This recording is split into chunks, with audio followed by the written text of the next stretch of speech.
Ma'am, Honorable Minister Singh, Honorable MLA Singh. May ki tarik ahum dagi hai tare. He nahan may ki thar dagi.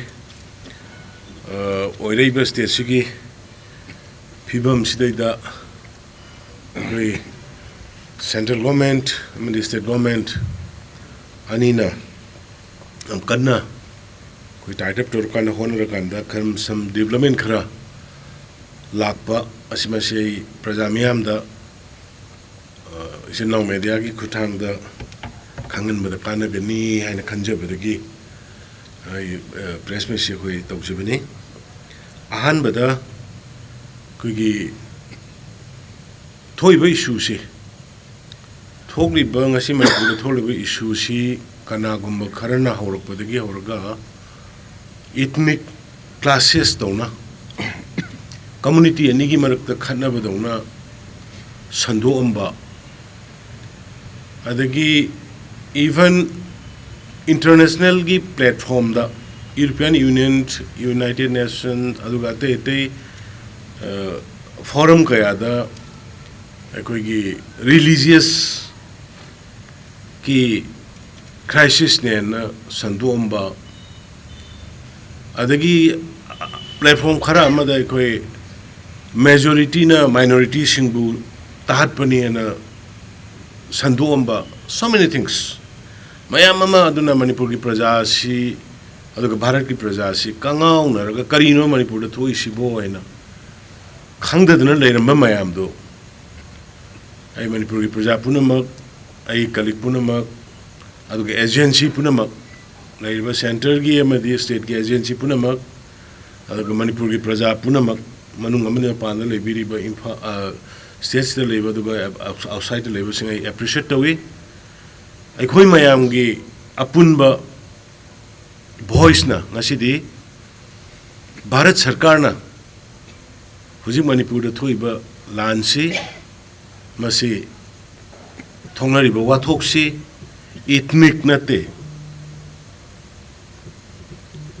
aduga state manungi oiba law and order khaki port nate si purely waging war against the Indian Union by the Myanmaris and the Bangladeshi base Cookie militant with collaboration in some militant in operating in Manipur. I am clear. Sidagi na clear warning later. I am the pathooks again. The National Investigation Agency (NIA) on Sunday arrested Simon Lun Gangte in a case related to a transnational conspiracy. Honorable, respected media sing namaskar fazina focused on janingi transnational conspiracy by Myanmar and Bangladesh-based leadership of terror outfits to wage war against the government of India by exploiting the current ethnic unrest in the state of Manipur. Sigi poch si ay Manipur gi miyam da khangan ninge aduna Manipur gi miyam da ngasai nahangi leram meba unrest samunda ba mayam do kopiro raga ngasi di hairi ba ngasi thengnari ba amri thengnagidor ba makha ta ba punama se Bharat Sarkar Manipur Sarkar aduga ngasai gi outsider base Bharat pu thugai ge na ulan tawre ba Bharat ta lan tawre ba kangbu duga Thengaragani haibagi am clear oiba adugi potuni aduna khoina kana kari dawrige kana tumil lebra leitabra adu tawbra da tawbra na social media da kaida tawbogi post koi to kana hujikti Bharat Union government na Bharat Sarkar sina highway issue si te over dawre haibadu sigi post ni am clear kana oina ulle aduna Manipur gi praja meyamna puning phathana ai khoi gi ko si kari no ina khangam da badona atai mapan gi miyam mayam ngang ram du ngasi di am clear oire hanasu Honorable Union Home Minister Amit Shah in a parliament yam clear cut thangrabani adagi akhoi gi External Affairs Minister Jai Shankar Jainasu ma she's a migrant ki oiba adugumba potagi conflict ni lai se haiba pot yam clear kan thamgre aduga amko hena sigi Myanmar akanogi khogi NIA gi sigi nahan bomb blast amaga mari leina kaukta do thoki baduga mari leina na phaba samilun gangte habisigi phara matung tholai ba magi NIA gi statement china yam amo hena yam clear oire. Second point da yam no thoning da ba thoki ba thogok amada satri amaga satra amaga sum chatpada favi graga mangal laga lakpudu ngarang nahan suddenly video hack akogi internet hack hangbaga yamna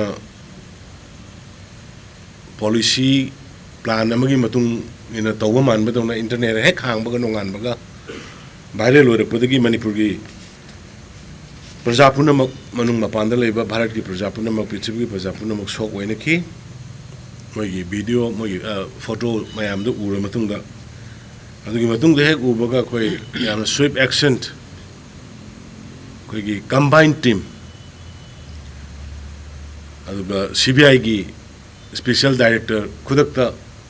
Union Home Minister Amit Shah jina tharaktana chartered flight amator kanda with senior officer moi manga taruk ko loina na tharaktana uji phawba ngasi phawba dum operation sathabani mesir officer operation to the army paramilitary forces state forces CBI gi team loina pulna jatra matungda adugumba yamna heinous crime adugumba yamna minungsi yaudaba Miyagi channel on chat yaudaba mongda harpi kiba isani dugi the heart put the chenabuni haiba miyoi mari phare aduga minor anima yawi minor dudi sumnagi mogi atop magi parents magi mari lena mari mata sing sinagi kani aduga haiba phari ba moi mari minor siga loina na hujik ngaki mamangda koi CBI gi team na special flight to kanda mapanda pukre phari ba musing si Mr. Paumin Lun Haukif aduga Mr. S. Malson Haukif aduga third Mr. Linchong Nehong Baite aduga mari subada Miss Tinungping hairiba moi koi mari asi farga minor animal loina moisi special flight amana napanda pugre ai sugumba yamna matam sangna mayamda charang na ba unrest aduga yamna anxiety oina Manipur ki praja puna magda leina namba photo CBI na nan video photo do thola matung de yamna swift action da within 2-3 days da phadana adugumba culprit sing adu book tongna nabagi process tawbang ngambagi damtai CBI gi special director madima gi laminari ba officer sing aduga Indian Army gi sida operate tawriba forcing paramilitary forces BSF CRPF aduga state police ki forcing aigi maigai dagi aduga koi sarkar gi maigai dagi government gi maigai dagi makoi bu hannan nai koi thagachari loina aduguma tawkhiba heinous crime adugi matik chaba khwaidagi kanba punishment pinanaba akoi government gi side gi su mateng pangani proof puthokpada evidence puthokpada kari dobule torkanda dandi pihanna honagani haidana masima thamjage aduga amana Manipur dang asigi irang si lakpadagi Manipur gi state policing am sathina so apan nangbadana bhap tanadaba kayadagi policing gi osigi mayumda attack tobiba mai thabiba phubiba chaibiba chalaga kihanba kholanba yamna tawi and masi Manipur gi miyamna aduguma tawriba mayam duda masim tang tawbidanaba ay apel tawjari maramdi suddenly tawrakiba adugumba terrorism ge attack to the ima isa mayam ama kannanaba property kannanaba honagiba front line da sanggibasi Manipur police commando sing policing IRB MR sing amani Central Paramilitary Forces singi laktringai aduga moigi position loadingai gi matamda aduna makoi moi kaya commando sikriba IRB sikriba MR sikriba mayam nehena tabirakbani adu natna BSF Assam Rifles CRPF sikriba aduna Manipur gi praja miyam maroina naharol sing Central Police aduga Manipur Police ta yengiba negative oiba miyeng do yeng bidana ba aisima ai side gi aduga ko sarkar gi side gi appeal tawjari aduga peace kum rally gumba kari gumba tawba matamda yamna law abiding citizen amoina Deputy Commissioner dagi kari dagi permission lobiraga hyper sensitive zone rally satpa yaba jaga mi punba yaba jaga punba yadaba jaga haibana singba phajana identify tobiraga rally dubu sinbi riba langbi riba mayamna su madugi rule of law gi niyom niti du tahunjaningi hyper sensitive area jaga da hekta changning bani koi rally nis pendra bani saur bani na changjalle lairiba madugi ngaiba pansing di mogi rules tadi maduda kilo foot tara changjal lakpa yada bagi migi niyom lairi adugumba niyom do thugairaga lakanda action lore adu police ta sawi aduna curfew hoibase mapanda mi thokunu haibani curfew da mi thogle curfew du da mi changbiu na tawre madur mungna bada asoka panyaruga police ta tainai sarkar ta tainai aduna sigi legally ain gi matung ina koi state sida ai khoi na sembani ain je ai khoi abdi praja gi sarkar ne khoi na praja na vote pira ka ba sarkar ai khoi na praja gi dam tu sembani aduna madu ai khoi puna mona madu gi leiriba rule of law do adu bagi thugaina dana kari gumba peace tongning wari saning ba phamning ba dharna tongning ba rally saning ba leiraga su maram chana mafam chana Deputy Commissioner na hype moidi ga ya bolorga mafam sida chapiu mafam sida phambi wa ibna singba tawraga di khoi gi thoiba misunderstanding aduga khoi asok apan yauna riba mayam sida gi avoid tawba ngamgadra haina khalli adu loselakda adu ma yamna prime accused sing Kwakta da bomb, mine bomb, fomaga thugayan gi bagi matang da thong thugairam ba aduga yamna nungai to mong da school satri ani far ga hat ki ba aduga heinous crime gi matang da suspecting far banina aduga madugi makha ta ba koi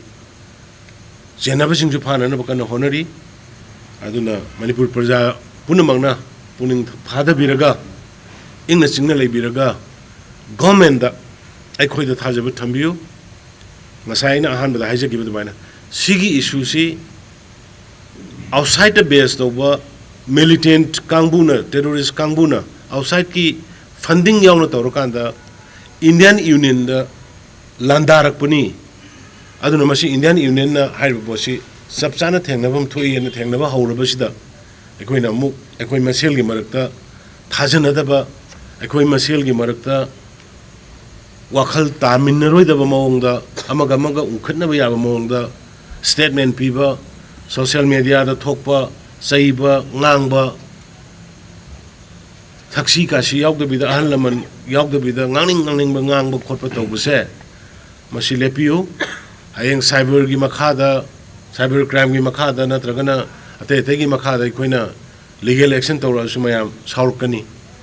aduna tabada yamna waba wahi wata social media da Facebook da Twitter da tawraiba mayam adagi amana pawsi unconfirmed oiba paw phongbiganu unconfirmed oiba paw hujik tawnariba sugi to phaw hawdri kaim tawdri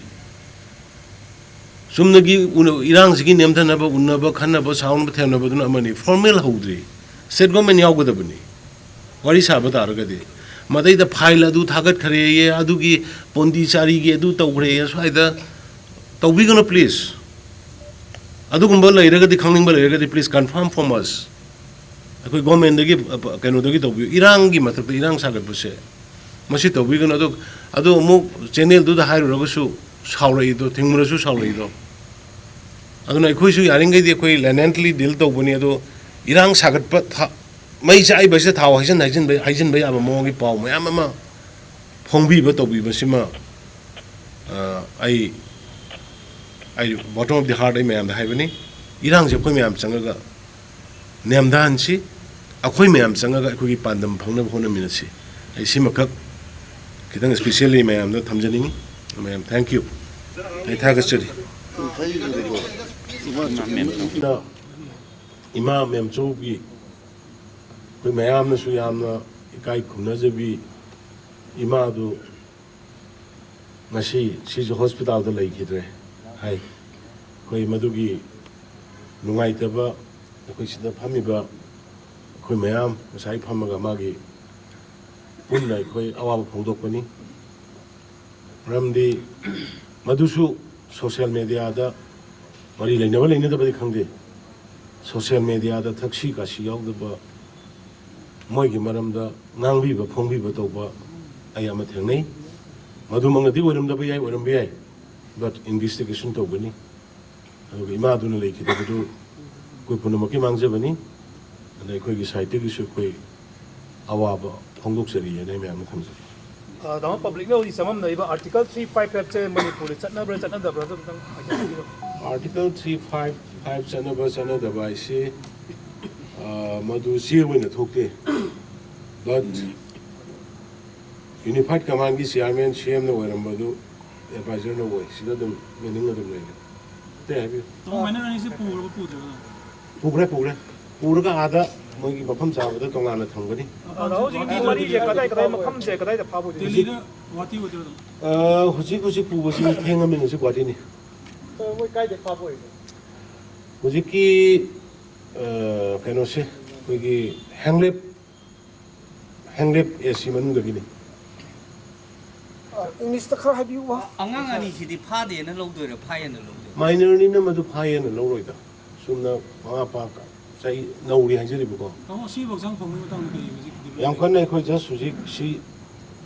main accused khar je phangabani na karai da ke do ba interrogation hojik to banamri ada mani makhong puna maktu loina interrogation to de mai amda review to ko thank you